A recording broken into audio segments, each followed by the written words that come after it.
How deep does the Merc Sabotage go? Where will the Ferrari monkey paw stop?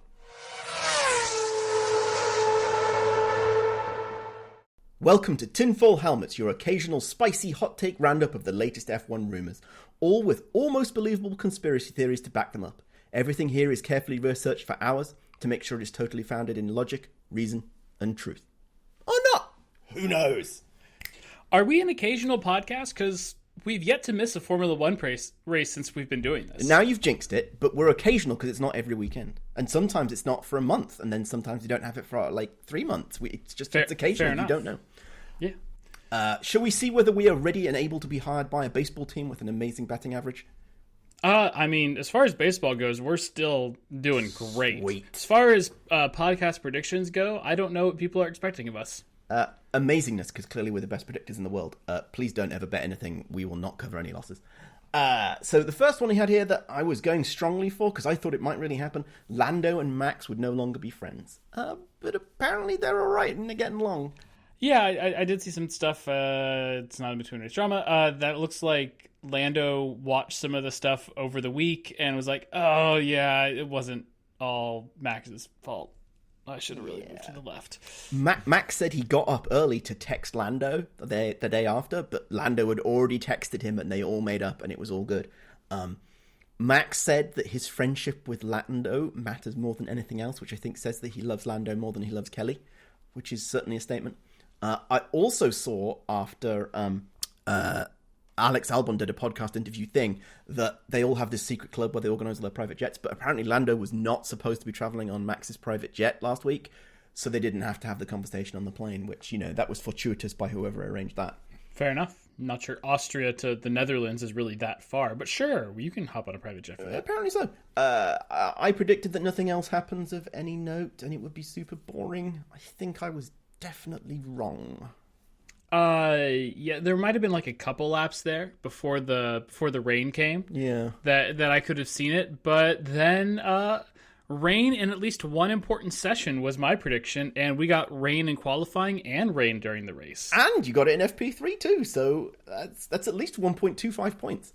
Is FP3 an important session? Yes, it is, because it's where you finally set the car up for qualifying. Okay, I was strictly going for like qualifying or a race. Nonetheless, winner chicken dinner.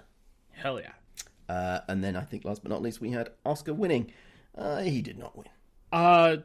Yeah, but that was through no fault of his own. His team did not help his case on there. With the pace he had on those medium tires, if his team hadn't screwed him over, it could have been close. He is getting ready to switch to Ferrari in 4 years' time. So much can happen in 4 years. Anyway, should we talk about anything that happened between the race? I think we need to clarify what our batting average is first, just so that people can keep track at home. We're batting 343. That's very good. Very good. We need to continue to make... if we continue to go 1 for 4 down the stretch, that'll really get us in like solid average MLB territory. Okay, what do we need to be in the Hall of Fame? This would do it, for sure. Sweet. Yeah. So, did anything happen between the races?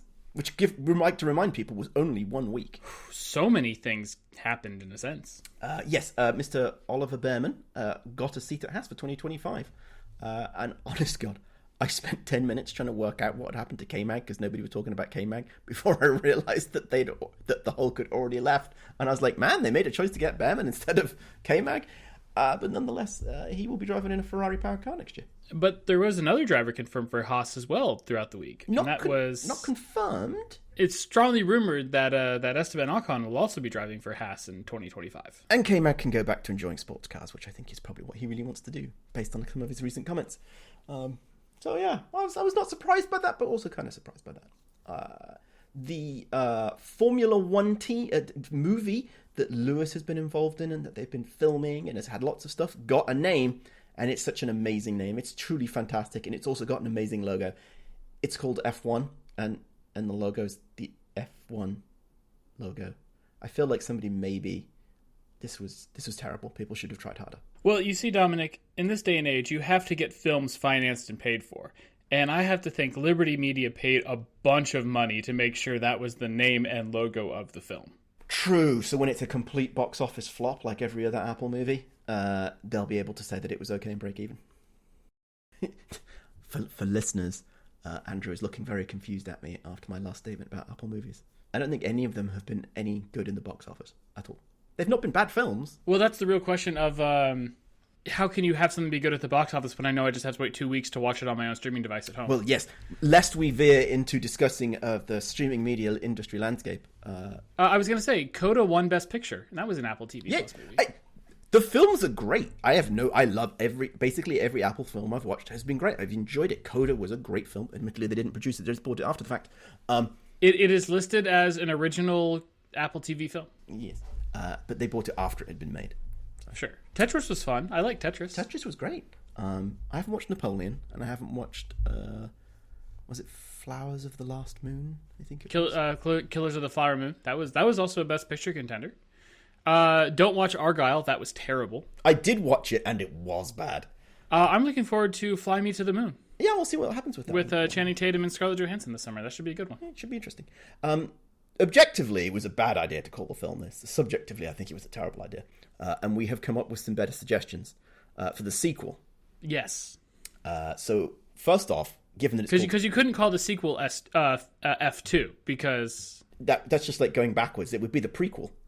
No, you could call it F2 if Brad Pitt's character, who I assume will be retiring at the end of the F1 movie, then decides to become a more mentorship, kind of role, similar to like Rocky in the Creed movies. Yes. Sort of thing. Then you could call it F2. That would work. Yeah. But some other suggestions that I think might be better. Days of Tyler Durden. There's a nod there to Fight Club and Days of Thunder. F1 Maverick, given the producer. This one from Andrew is, I think, absolutely perfect. Too Formula, Too Furious. And then a late-breaking entry from myself, Suzuka Drift, which would really probably be for the third film. Exactly, yeah. I will say it was a pretty good trailer. It wasn't an amazing trailer, but it was a pretty good trailer. It was a fine trailer. It just gave me vibes of Brad Pitt saw Top Gun Maverick and said, I want to make a movie like that, but I don't like planes. Because like the cockpit shots of the Formula One cars, it was just very much like, it took me right back to Top Gun Maverick. Yeah. Granted, that was a good movie, so like maybe that's not the worst thing in the world. Moving on from Movie Review Central on our F1 Focus podcast. By the way, if it's a good movie, you know that Tom Cruise is going to want to be in the sequel. Man, that'd be great. He's driven a Formula One car. He has, and NASCAR. He was pretty good in NASCAR. Flavio Briatore, who we talked about last week, is exerting his power. He apparently has been putting all of his energy into recruiting Matteo Binotto, ex-Ferrari team principal, but to come to Alpine and be the team principal there, which is strange because why would you let Flavio Briatore hire you? Apparently, Sainz is also extremely strongly drawn to Alpine now because of Flavio Briatore. And I don't understand this. And then on top of that, apparently Renault aren't going to do the engines anymore, and it's going to be a Mercedes engine. A Merc in a Renault? I don't just. Would you want that atrocious performance associated with your brand? And apparently, Sainz is also back on the Mercedes radar after Kimi's underwhelming performance in F2. We will talk about that a little bit later. But that was a quote from Toto Wolff. That to me makes the most sense for Sainz right now is ending up at Mercedes. Yes. But we'll talk about that a little bit. Yes. Apparently, Fernando had some no statements that he made to Mercedes when they asked if he would like to drive the car for next year, and apparently he just didn't want to. I'm wondering if he's regretting that choice like he does every time he changes cars or signs a contract. What was the and then Toto had the great quote of Fernando would have many more titles if he managed career differently. Yeah, that's like the least spicy statement in all of Formula One. The only thing that's spicy about it is the fact that it was emitted from Toto Wolff's mouth. Yeah, I mean, how many teams has he been rumored to have gone to and then decided not to, that then ended up winning the championship the next year or something like that? All of them? It's a high number. It is. It's extremely high. Yeah. Do we want to talk about the extremely nuanced discourse about Volando Gate? Not really. The only interesting thing there was there's some stuff with Johnny Herbert, which sounded like he just wanted to give Max Verstappen a penalty as he was a steward. There was some stuff that came out. I saw before the race weekend this weekend, I think they said they should have given Max a black and white flag at some point in time. Mm-hmm. I didn't know if that was before the penalty or in lieu of the penalty, but it seems like that they weren't even happy in hindsight of how it ended up. Which I have to say, if you're going to be an adjudicator of a race and any sort of race format, like, be it Formula One, be it the NFL, if you're going to be some sort of official, you can't come out like 5 days later and go, oh yeah, we actually got it wrong. Like, no, like you did this to affect the race. The race was affected by this. You have to say, the decision we made at the time we believe to be correct. Like, you have to stick with the guns of what you made during the race. You can't like second guess everything, because now you're just opening yourself up to some sort of litigation. In the end, if it matters a lot. The only time you're allowed to allow that truth to come out is in your posthumously, I can never pronounce that word, biography that is published after your death, because then you can allow everything to have happened and it'll been too long, so it's okay. Yeah, and as spicy as like Abu Dhabi 2021 was, like, Michael never came out and said like, oh yeah, I screwed up, it should have been this. Like, no, it was like, he doubled, tripled, quadrupled down of, we were trying to end the race on green flag conditions. This was the goal. We had this goal for the season. The number of people who've come out in the last week saying that Lewis is an 8-time champion is hilarious. Andreas, McLaren's principal Andreas Stella, yeah. Yeah, he said that Lewis was an 8-time champion, which, okay, the record books don't say Lewis is an 8-time champion, but I understand where you're coming from. Yeah, sometimes I feel like, as much as, I feel there was badness that happened, we just need to move on with life. But as we talked about in a previous podcast, all great Formula One champions have one bullshit title. Yes. Yeah. Yep. Which one is Fernando's? He's not a great Formula One champion. There we go. Perfect. Shall we see if people still have a job in our very occasional, rarely spoken about segment? I mean, for now, Checo still has a job, but there was some stuff leaked about his contract that apparently by Belgium he has to be within 100 points of Max or 5 places in the championship standings. And, as much crap as we've given Checo over like the last 18 months, like, at least last year, he was number 2 in the standings. Like, he wasn't really holding up his end of the bargain, but he was at least number 2 in the standings. And, he was doing enough to get by. And, like, Max was running away with the Constructors' Championship all on his own. So, like, I think they could live a little bit with Checo's performance. But this season, he's down to 6th, I think? Yes, P6. P6 and 119 points behind Max Verstappen. Which means if he needs to claw back... to be within 100 points by Belgium, he needs to essentially win the next 2 rounds. That's Hungary and Belgium. He needs to win those 2. Yep. And he could maybe get away with 2 DNFs from Max, which seems unlikely. Yeah, but even then, he'd need to score like 2 fourths. Yeah, it's a lot of work. Between the McLarens, the Mercedes, and the occasional Ferrari, like, yeah, he's got his work cut out for him, man. Yeah. At this point, it kind of almost feels like Christian Horner didn't want to have a difficult conversation with Checo, so decided to put him on a pip and then let HR have the extra difficult conversation, which would be spot on for Christian Horner. It was so bad, and I'll talk a little bit more about my reaction, how I felt about it in the qualifying recap, because it was great. The other person who appears to be on borrowed time is Mr. Logan Sargent. So much so that he got the verbal hurry up from James Vowles. The direct quote is, "There will be a line in the sand where we have to make a decision, both for 25 and maybe something for this year." Where did he finish? I've forgotten where he finished, because he managed to get it into Q2, which isn't bad. And Albon got points, I think P9. He was 11th. Oh, so close, but yet so far. He didn't bin it, and to be fair, P11 in that race, that's pretty good, actually. That was his best finish of the year. Oof. Well, to be fair, Alex's best finish is 9th, so, True. True. Should we talk about qualifying? It was a qualifying. There were qualifying things that happened. Yes. I think Silverstone has a British bias. I think it did, especially with the P1 being George, P2 being Lewis, and P3 being Mr. Lando Norris. But it was beautiful. I mean, to be fair, that was just a great setup for the race, because you got to have the story, and winning from pole isn't a great story. No, it makes it too easy.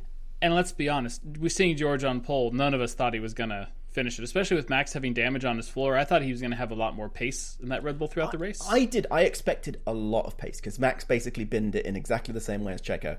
But Max was fully aware that he just needed to make it to the escape road. Not in the exact same way as Checo, because he knew how to keep the car moving and not pinch it. Yeah. Exactly. Checo binning it in Q1 just as he went on to slicks when everybody else was still on inters, I think. And it was ridiculous. I laughed. I had to pause it. I was laughing so hard. And I know this makes me a terrible person, but it was so funny that he did it. And it was so clear. It crystallized every rumor about his performance clauses in his contract as they must be real. Because he looked so upset and was begging, pleading with the marshals to push his car. And he had his radio person come and said, they can't push the car because then you'll be excluded from qualifying. It was beautiful. I loved it. It was fantastic. I feel so bad about the schadenfreude I'm experiencing, but it was great. The only reason I don't think you're correct about Christian Horner just like handing it off to HR and making them do the dirty work is the look on Christian's face that they cut to when Checo beached it. It was like oh yeah, I'm gonna get Daniel back. I'm so excited. Where did Danny finish? Behind Yuki. And where did Yuki finish? Just out of the points, or either just in the points. Yeah. Yuki was 10th. Daniel was 13th. Okay. With Logan Sargent splitting them. Yeah. Ish. Russell outqualified Lewis on a good day. I thought nobody had any excuses, nobody was complaining, nobody was on the radio whining about it, and he beat him by 171 thousandths, or basically 1.7 tenths of a second. The question is it becoming clear that George is a better qualifier than the great Lewis Hamilton? That's a good question. I think the question is, like, Lewis is obviously a very good qualifier, but I think, you have to remember a lot of Lewis's polls kind of came against Valtteri more than Nico. True. And True. Lewis is definitely a better qualifier than Valtteri. But Lewis is also one of those guys of, the points are scored on Sunday, not Saturday. And I wonder how many times, especially in that Mercedes car, he was set up similar to what we talked about like last year with Max. If it was cool, we'll just set up the car for the race, and whatever happens in quali happens in quali. I wonder how much of that is similar to Lewis throughout a lot of his career, especially at Mercedes. Of, hey, we'll set up the car for quali or the race, and you're good enough to get it on the front row, and we'll deal with it then. Yep, and it does appear that Lewis came out and said that he had tuned his car for balance to give him a better race setup, which at the time I hoped it would work. We'll talk about that in a minute. Wait. You hoped it wouldn't work? Would work. I hoped it would work for Lewis. Okay. His choice to sacrifice qualifying performance to give him better race performance. Shall I do a quick rundown of tidbits that came out from qualifying? Sure. So Danny got shade from everyone for swerving down the entire length of the pit lane while trying to warm his tyres. This actually looked pretty bad. He was basically going down the pit lane while it was pissing it down. Left, right, missing people, not killing anybody, though. And he got a reprimand from the stewards and said, I won't do it again. I'll be a good boy. Oh, he did. I missed that. There's a Formula One document bot on Twitter, and that one popped up for me. And it was like... he said, I understand this looks bad. I won't do it again. I'm so sorry. And he got an official reprimand, and that's about it. Well, that's something. Stroll out qualified Alonso. I think Alonso's washed up and done at this point because he doesn't care anymore. Alex made it into Q3, which I thought was pretty good given the recent performance of that car. Nico Hulkenberg in P6. I think he might be back. Also, based on the terrible performance... No. Nico Hulkenberg is in P7 to be fully back. That's where Nico Hulkenberg belongs. In P7? Yeah, because it was the two Mercedes, the two Red Bulls, and then the two Ferraris, and then Hulkenberg in P7. Yes, because Ferrari fired the wrong driver. Right. And the monkey paw continues to take its pound of flesh, and it wasn't done this weekend. Oh my gosh. Then Lewis... Go on. We didn't mention Charles was out in Q2. Yeah, it's so bad, because of the monkey paw. Lewis was asked in the post-qualifying interview by somebody, I think Italian, she said, if Merc had had the performance it has now at the end of last season, would you still have switched to Ferrari? To which Lewis responded without hesitation, yes.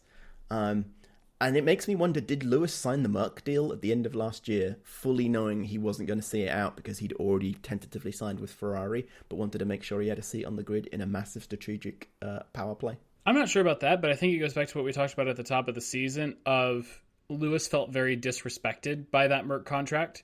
And especially he wanted, because he raced his entire career with the Mercedes engine so far. And, he wanted to be a global ambassador for Mercedes, which why would you not want that? And I think it was one of those, Ferrari's willing to make me a global ambassador and fund all my projects that I want to do and do all this and do that and do that. And it's like, It's to the point where, as much as we kind of all want to see Lewis maybe win number 8, like that is not, I don't think, Lewis's goal all the way. And, it's like, cool, he still gets to drive in Formula One. He still gets to be on the grid. He still gets all of his projects funded. He gets to be a Ferrari ambassador. He gets to drive for Ferrari, which, that's cool. Like, yeah, no, I totally see it. And I also think that I think he's also become very disillusioned with Mercedes over the last couple of years, is when they weren't listening to him, because it was the thing of what last year of the car needs to go this direction, shut up and drive the car, and then 6 races in, oh yeah, the car needs to go that direction. Like, yeah, and it's one of those, if you're not feeling valued, why would you stick around? And I don't think Lewis was feeling valued at all. Legacy is more than the record books, and I think that's what actually at the end of the day Lewis really cares about. Not that it's like a selfish legacy, but he's like, I'd like to quote, Steve Jobs, I want to leave a dent in the universe. Well, I think Lewis is looking past his racing career at this point in time. Yes. And I think that's what motivated a lot of the decision, and it makes sense. While qualifying was happening, or shortly after qualifying was happening, or before qualifying, anyway, around that same point on Saturday, there was a sprint race in Formula 2. And Kimi Antonelli won his first race, but it was a sprint. So he actually qualified pretty badly, but then they reversed the grid and put him on pole. And then he did lead it through multiple restarts in the rain, and ended up finishing 8 seconds down the road at the flag, which was pretty good. I wonder if this means that he can't actually race and he may be able to drive a car, because apparently it's good, consistent lap times and it's quick, but he's not racing. He's just driving around in circles. This leads to the answer. He just needs to qualify better. And we'll talk more about this in the race recap. Should we go on to the race recap? Speaking of the race recap? I think we have to start with the most obvious thing in the room. Now, I know it's Sunday, July 8th, but this is still kind of July 4th weekend. Yes. And they put Logan Sargent in a car with the Union Jack on it. This is unacceptable, and I do wonder whether this will cause problems, because the company that owns Williams is an American company. Like, what is this? There was a war fought over this, and well, we better have an American flag on the car at the USG. Yes, that's all I'm saying. Yeah, exactly, and good flower, the stars and some stripes and some waving, maybe an eagle. Exactly, that's what we need. And how many more races have we got in America? We've got 2. They've got 2 chances to not screw this up. Yes, but there's a race left in true America, and then there's a race in Las Vegas. Is Las Vegas true America? Sure, it's all true America, but I'm just saying one is called the U.S. Grand Prix, so that's like the true American. Yes, I will agree with that. The other no, I'm not one of these people that buys into like, well, there's Americans and there's true Americans and real America. It's like, no, it's all America. Deal with it. Yeah, it was terrible. It was unacceptable, but it was a nice, in context, I don't think it was a beautiful livery, but it was a lovely sentiment. Oh, it was a great look. It looked great. It looked great, but like, you got a Thai driver, technically, and an American on 4th of July, and you put it on, it's right up there with trying to call an election on the 4th of July to try to claim back some sort of day from the Americans. Not great. Yeah, not great. It would be like if Mercedes had decided to put a Union Jack on the side of the car. Wouldn't have worked. At the Nürburgring. At the Nürburgring, there we go. Yes. So, for those who aren't paying attention to F1, some guy called Hamilton won, which we'll talk a bit about in a bit. P2 was Max, and Spoilers. P3 was the Pretender Lando. That was my favorite bit of the race. I think it was a slip-up from Martin Brundle, but I'm pretty sure he called Lando a young pretender instead of a young contender. Yeah. This fiddles into my theory from last week, that the car is great and the drivers are not ready yet, and maybe Lando isn't going to be ready. So, well, you're not the only one who thinks that. Apparently not. We'll talk about it. So what happened in the race? Gasly didn't even make it round the formation lap before his car broke, which I thought was beautiful, given that he had a 50-place grid penalty because he replaced his engine.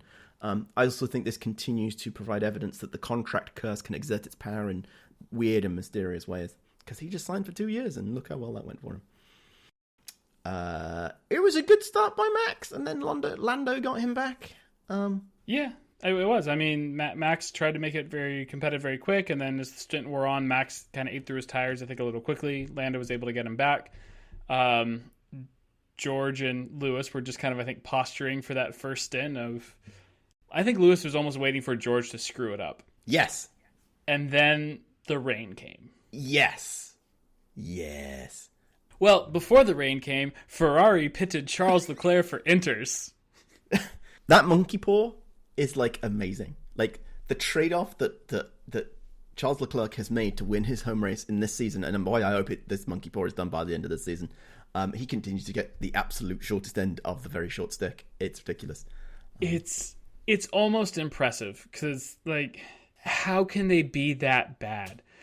Even after qualifying, like I've been doing a lot of doom scrolling in the wee hours of the morning, and yeah, there was some stuff on like so many tweets from like Ferrari fans, and I think they posts on like the Formula One Reddit of like, why are we like this? Is this where we're at? And this was qualifying. This even was before like Charles had put on Inters on a dry track. And it was like, why are we like this? Why does this keep happening? Are we that terrible of a team? They're still in second in the constructors standings somehow. That's shocking, actually. I'm genuinely surprised by that. Yeah. Because it's not like Lando, I mean, I suppose he did crash out last time, but Piastri saved the day. Yeah, it was pretty bad. I don't know what Ferrari were thinking. And like, there's this part of me that's like, I understand that they wanted to try something different and go for it, but man, they just couldn't read the sky. You know, it's because they're a bunch of Italians and they have different weather, and it was England, and all the British teams were like, hold on a minute, I know what's about to go down. Well, to be fair, they knew rain was coming. It's just the amount of unforced errors that Ferrari has made since 2014. Yeah. And 2012? Like, how far back do we want to go? When was the last season that Michael Schumacher won? 04. It's been bad since 2004. So, yeah, and then, I mean, Kimi won in 07. By luck. Sure. But yeah, it feels like that, though. It does. And not only did they put him on Inters, they left him out on Inters. They really did. Even Alpine realized that they needed to bring in Ocon and put him on some other tires, so that for the 5 or 6 or 7 laps that it was before it rained, they needed to do the right thing. But that was definitely something. Yeah. Yeah. I mean, they tried to call Lewis in, and he was like, nope, not yet. It's not time yet. I love that radio message because it was so emphatic. Because Lewis isn't usually emphatic in his statements. He's like, I don't know, or I don't think we're ready yet. But he was like, no, it's not time. And it was great. And then he goes past George. I think for the first time in a while, Lewis actually felt like the win was on for the day. Yeah. And he was not going to let Mercedes take this from him. Like, I think it was one of those, like, I'll come in when I tell you I'm coming in, and you put the tires on I tell you to put on. I think he's just practicing for Ferrari because he's going to have to run the strategy there. And then, but as soon as the rain came down, if we want to talk about George being a pretender, holy crap, did he go backwards? It was fascinating, and I was watching the bit before the rain and saw that the gap between Lewis and George was like Lewis kind of let him get away, but then stayed with him, I think. And I think it was under, like, you may making the comment that he's waiting for him to screw up, and I think it was Lewis being like, no, go eat your tires. And I think that is what played into this. Yeah, I mean, but the McLarens, man, they came flying past them. The Mercs. As soon as it got wet, they were, or not wet, but with that slightly damp phase on the slick tires, they were great. They had a good. They looked confident. It was very interesting. It was very interesting. And meanwhile, Max was just going backwards, and it was to a point where it's like, is he going to finish like 6th, 7th? Like, because Sainz was pulling him in pretty well there in the rain section. Even in the cooldown room, Max made a comment of like, it's like he was 6 seconds back, and then I looked in my mirrors and he was right there. Yeah, I was so confused by what was going on with Max. I felt like Max had given up for the day, but maybe he's reached that phase in the World Championship points where you're like, well, I don't really have to try that hard. I'm in the win. It's fine. And then he woke up because he realized he could try and beat Lewis again. I think it was one of those, he knows, he knew what kind of day it was, and he was just like, I have to nurse these tires, I have to get through, I can't, if I push it too much, I'm going to lose more places than I already am. Mm-hmm. And then, you know, there was also, he made the call himself of to come into inners, like they heard on what GP made a radio comment of, great call on that was the exact right time. Yeah. And sure enough, it was the exact right time, and suddenly Max was back in that race. That's why he's a 3-time world champion, soon to be 4th world. And at the same time, McLaren decided to forget about Oscar and killed his race. Who's Oscar? I don't know. Okay, yeah. There was a weird car that seemed like it snuck in and it was orange and it kept going into the thing, and I just think they forgot about him. That was...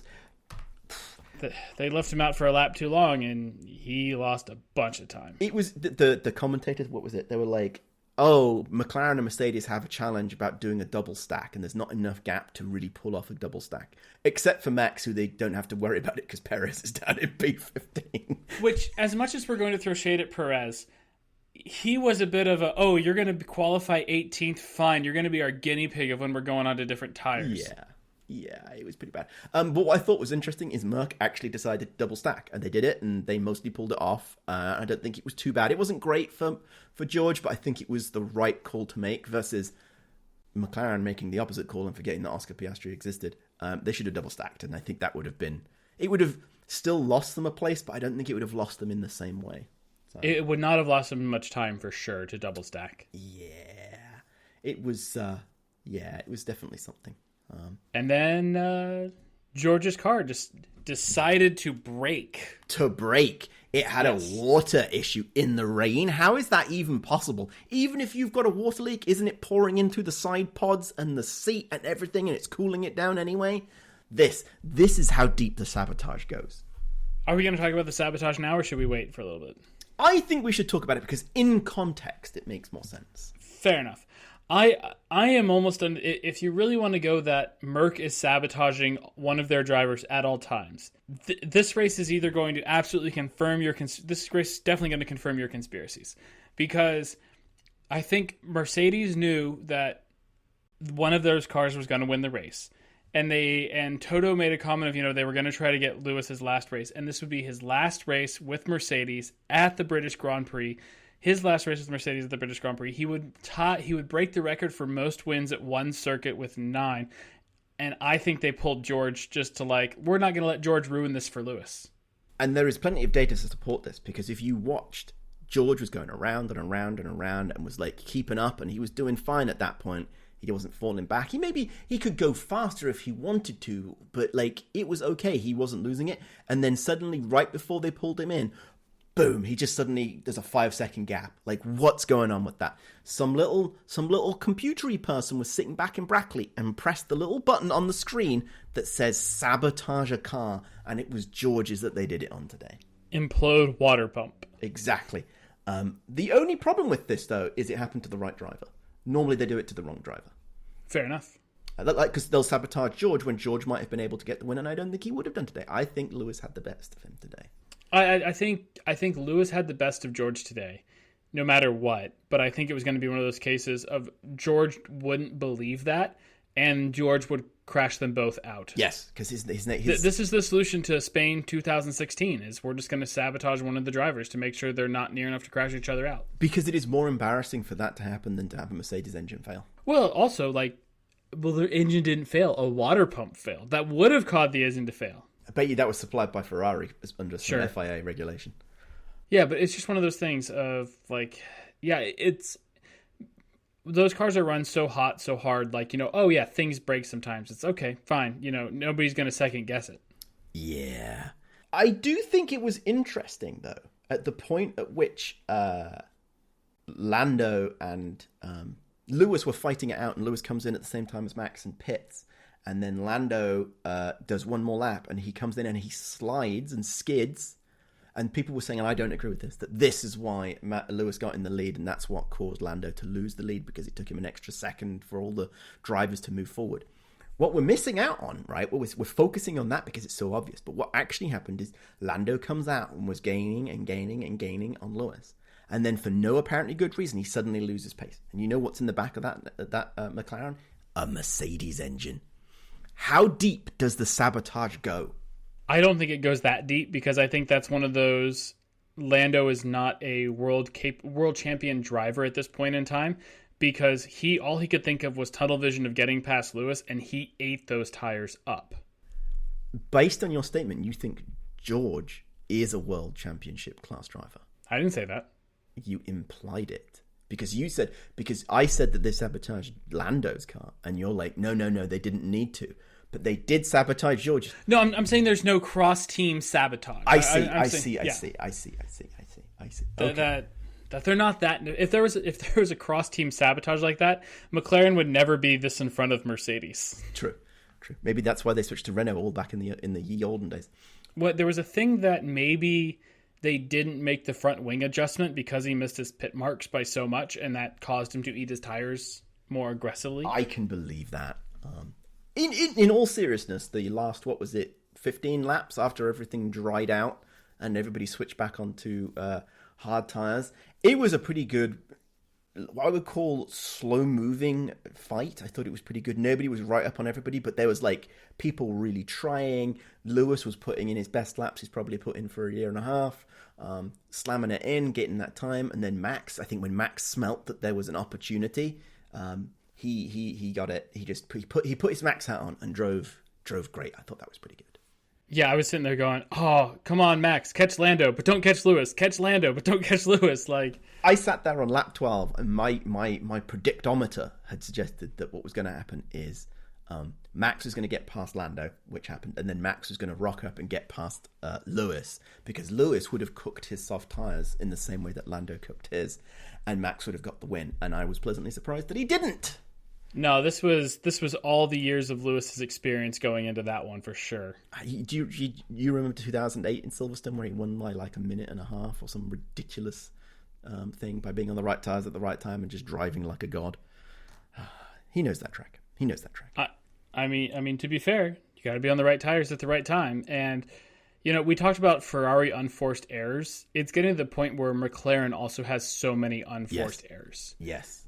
And, I was watching this race thinking, has Red Bull really, really lost it? And is it only just Max wheeling that car to where it is?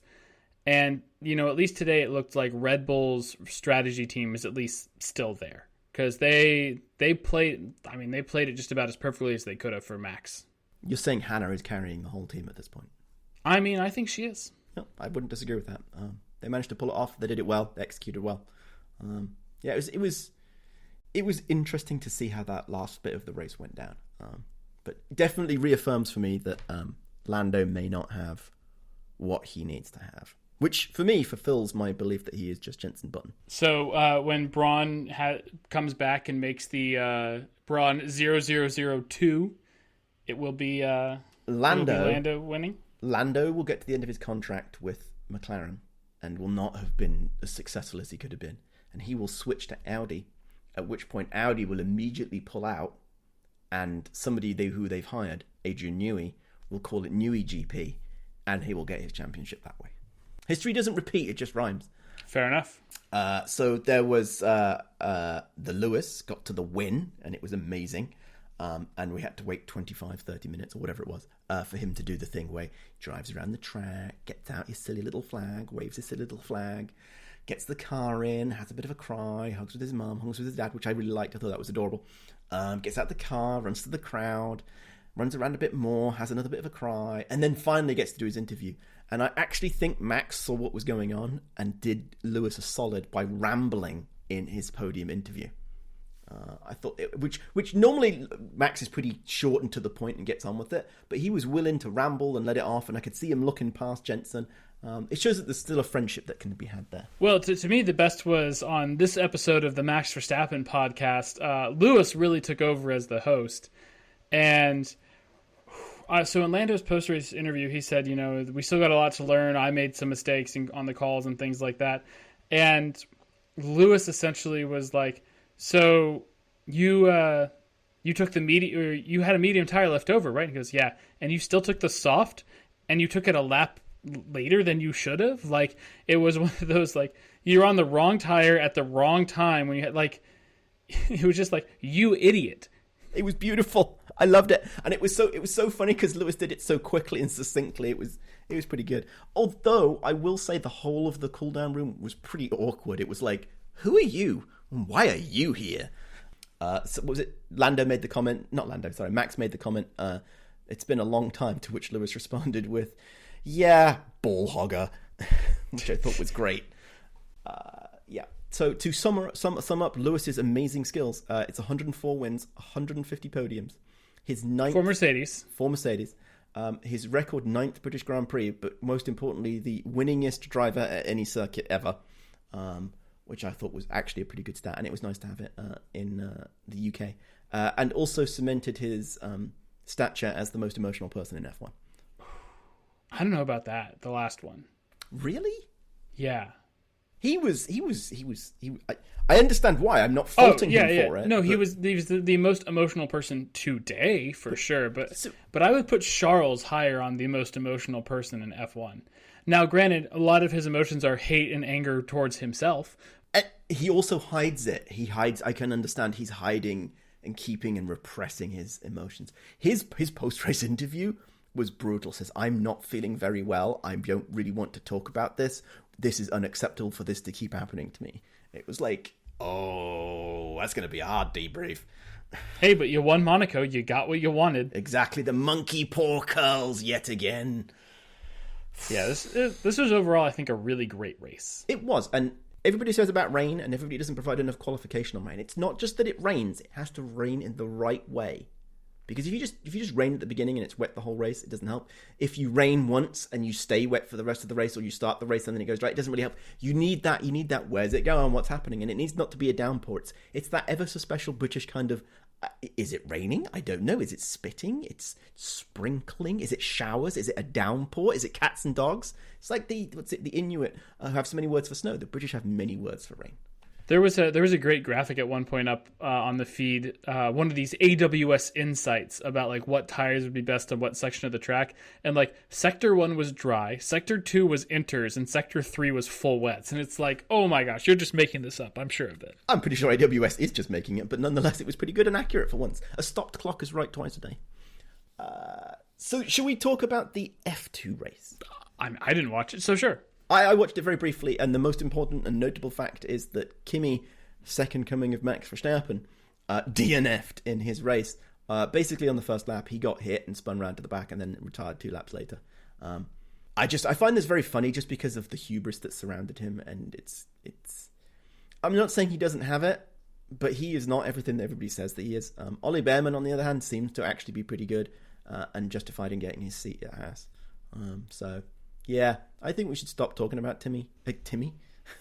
This isn't South Park. Timmy. And we should stop talking about Kimmy because he's clearly not it. Would you like to move on to the next section with a new segment that we are introducing specifically for this episode? Well, first, we were going to talk more about Sainz going to Mercedes, and I think that's the very clear path at this point in time for Mercedes is you got to put Carlos in the car, because I don't think if Kimi even is the second coming of Max, it's not going to be in 2025. Correct. And the cars are going to be so different in 2026 that like it's almost not even worth putting him in that car for a year. Letting him spend another year in F2, as much as that may look pretty bad on your all-time greats record of having to do it twice, maybe it's worth it and lets him get to where he wants to get to, or where Mercedes need him to get to. There was a son of an F1 great who spent one season in F2 and then came to F1, and he's not in F1 anymore. Indeed. And there's some other drivers who have won in F1, admittedly after their first attempt, but who also aren't in F1. What's his name? The guy that's the reserve driver for Aston Martin, whose name? Drogovic. Yeah. And then you also get like Alex, who had absolutely who had no contract of F1 coming out of F2, got it at like the last minute. And, like, probably one of the more sought-after drivers right now, in a sense. Alex is pretty good. I think he needs a good drive. I hope they fix that car. But yes, Carlos in the Mercedes. Do him a one-year contract, and let's see where it goes, because I think it's probably worth it. And I actually think that paired with George might be a good combination to prevent conflict. Actually, if you're Carlos, do you back yourself? Because let's not forget, George also has a 1+1 deal with Mercedes. There is no guarantee George has that seat in 2026. So you could go into 2025 and say, I'm gonna go one year, but I want a guarantee of we're gonna be fighting for that seat in 2026. And maybe McLaren ends up dropping George because George only has a 1+1. I like that because then they can bring Kimi in again. Right, you can still bring Kimi in, but like if you're Carlos, you can back yourself and say, sure, I'll go to Mercedes on a 1-year deal, but let's be very clear that I'm fighting for that contract in 2026, as is George, as is Kimi. I have one more trade related to Carlos Sainz. What they should do, based on the performance of their drivers, is they should trade Charles Leclerc to Mercedes. They should keep Carlos Sainz and leave it at that so that they get the most balanced driver lineup they can possibly imagine. Yeah, but then Lewis's and Charles's album's going to be not going to happen. Yeah, true. I'm hoping for that. Maybe is that going to be the soundtrack for the F1 film? It should be. It should be. They've got time. They've got 6 months of the season next year to get together to create the soundtrack.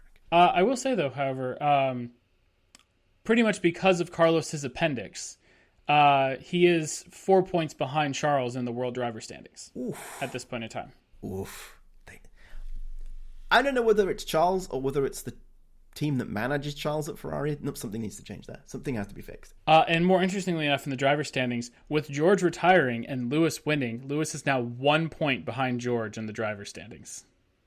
I forgot one other thing I wanted to talk about Lewis's win, because of course I could talk for hours on this. Were you also expecting him to announce his retirement from all of Formula One effective immediately at the end of this race, going out on such a high? No. I was like there for like half a second. I was like, is he just going to call it all quits right now? Oh, he could. There's still a chance. He could still do it.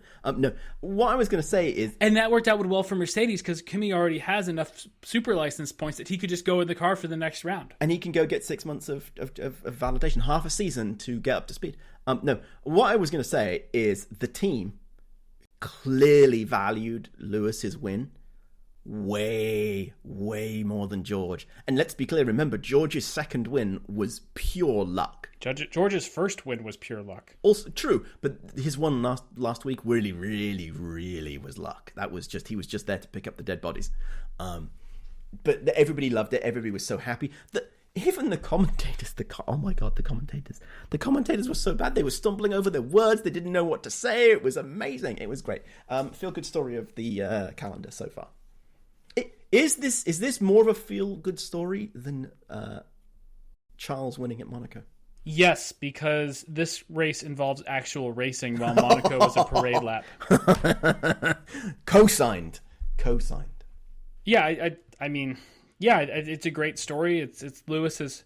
It was Lewis's first win since Saudi Arabia. Was it Saudi Arabia? Yes. No, Saudi Arabia 2021. Oh, it was Jeddah. Yeah, Jeddah in 2021. Yeah. I was like, no, that's not at the end of the season. So it's like, so it was essentially Lewis's last win was before like Lewis's whole world became unraveled, like the next weekend. Yes. And now, and you know, he even talked about it like in his post-race interview. If he's like, I had like doubted if I was still able to be here, things like that. Like, no, this was a if you're going to like write the sports story for like the end of the movie, this was like the one you write it on. The only problem is that Silverstone is not the last race of the season, so that Lewis can't, you know, retire and ride off into the sunset with this. He has to keep going on to Hungary. Oh, I wanted to have such a good time at Ferrari. I just need it. I need it. Which is look at every day it looks less likely. I don't know. He's one of those guys that if he comes in, maybe he turns the whole team around because they listen to the whispers of Lewis Hamilton. His positivity, you know what? This is going to sound so weird. Lewis, being the most emotional driver on the Grand Prix, will fit well in a culture that is extremely emotional and likes to talk about its feelings.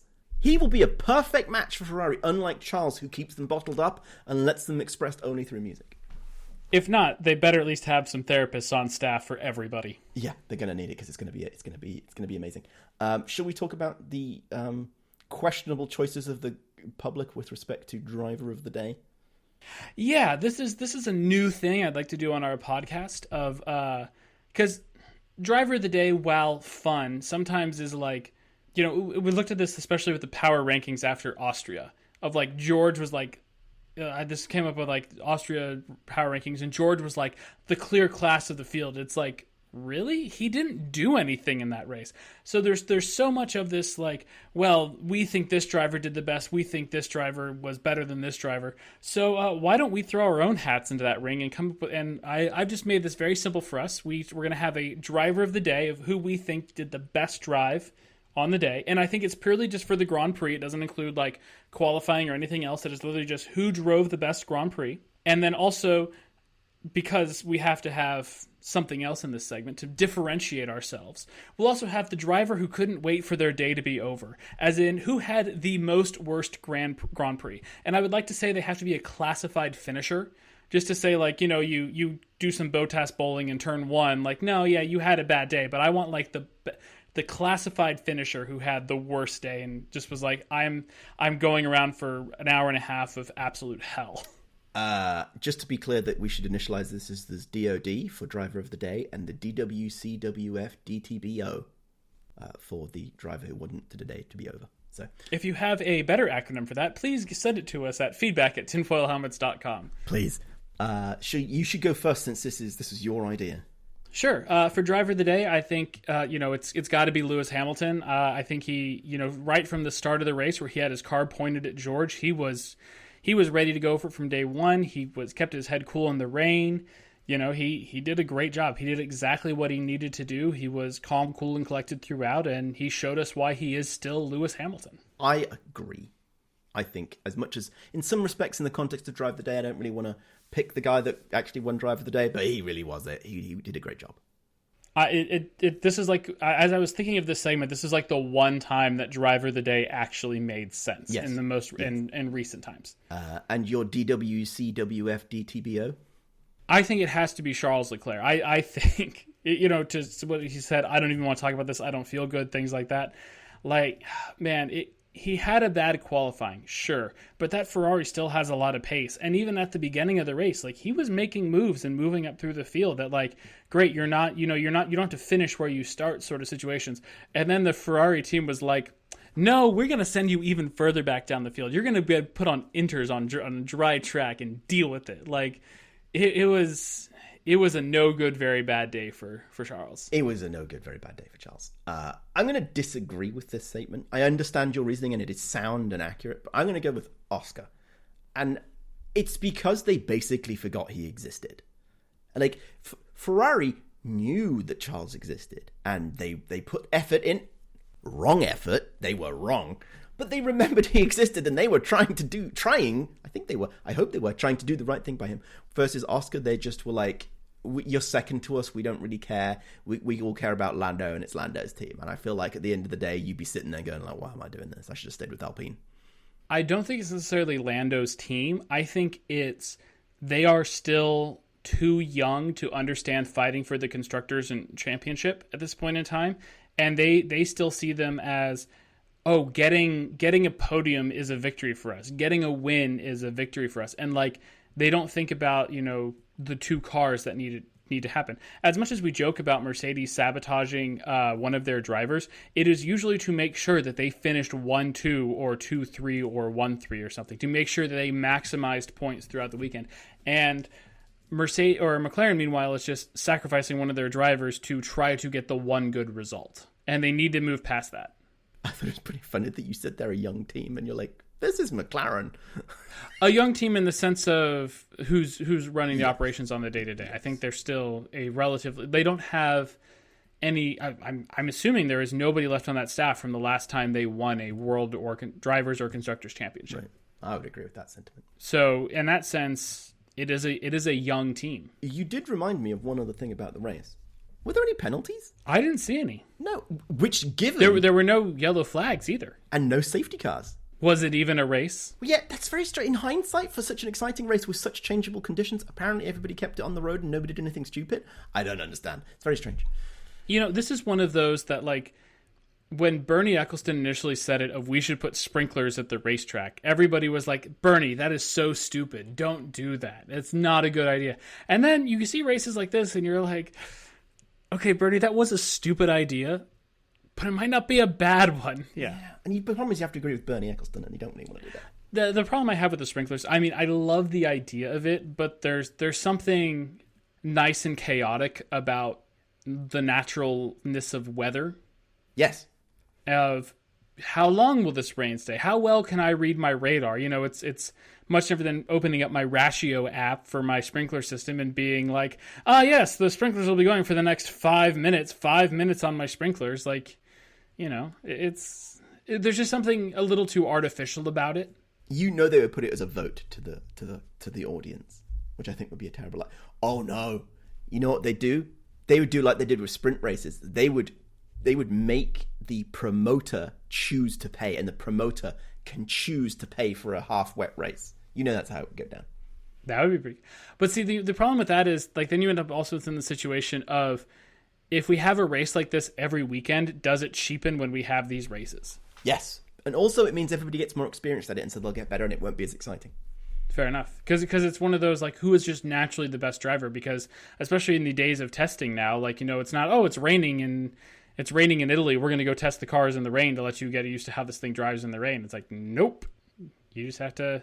It's on-the-job learning. Yeah.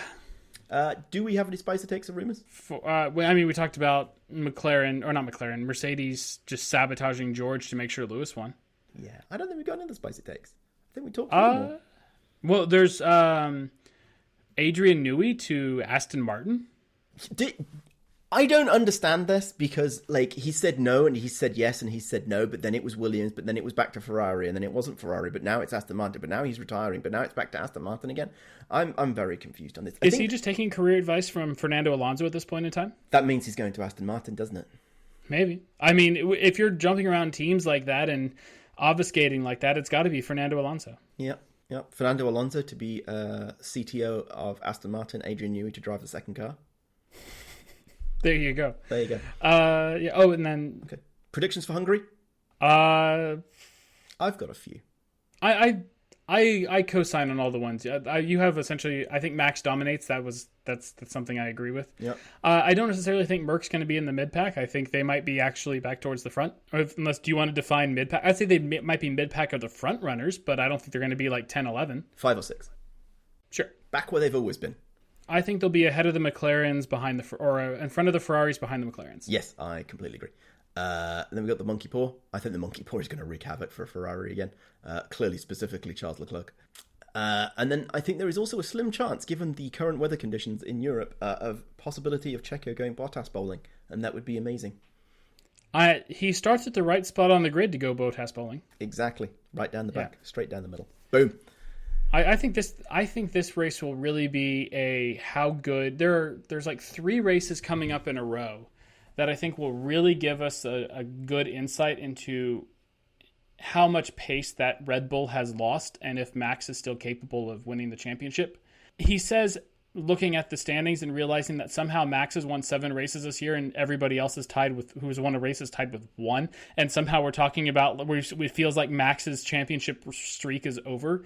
Like, he's still in the lead by like 50 points, 60 points, 70 points, right? 74 points in the lead. He's good. He is almost 3 race wins in the lead. Like, yeah, it's... But at the same point in time, like, Hungary's a track they've been usually pretty good at. Spa's a track they've been pretty good at. Yep. And Zandvoort's a track they've been pretty good at. And so it's his home race, so even if they're not pretty good at it, he will pull out all the stops. Right, so I think this next 3 legs of the championship, which one is after the summer break, I think we're really going to see, is Max going to win this championship because he's Max Verstappen and can outdrive the car, and has Red Bull really just fallen off the pace, or is the Red Bull still there? I think that's going to be I think what comes out of the next couple of rounds. I will co-sign that aggressively. And if we're going to make a prediction on it, I don't think the Red Bull's there anymore. Oh. I think that McLaren is the fastest car right now. I agree with that. I 100% agree that the McLaren is the fastest car on the grid. But Max Verstappen is still the fastest driver on the grid. Exactly, and the Red Bull is not so bad or so slow behind the McLaren that Max can't compensate for. Yeah. But even then, yeah. But, he was going to win Austria without that bad pit stop straight away. So, Austria even looked good for the Red Bull, so we'll see. But it's one of those cases of... Well, I think they're languishing in development hell right now and need to snap out of it fast if they have any hope of still being good in 2025. I agree, and I think it's the chaos of the team being perturbed. However, I think 2025 is looking like a great season because we think Oscar's still a little young. Lando doesn't know how to be consistent enough to win a championship. Lewis is in a Ferrari.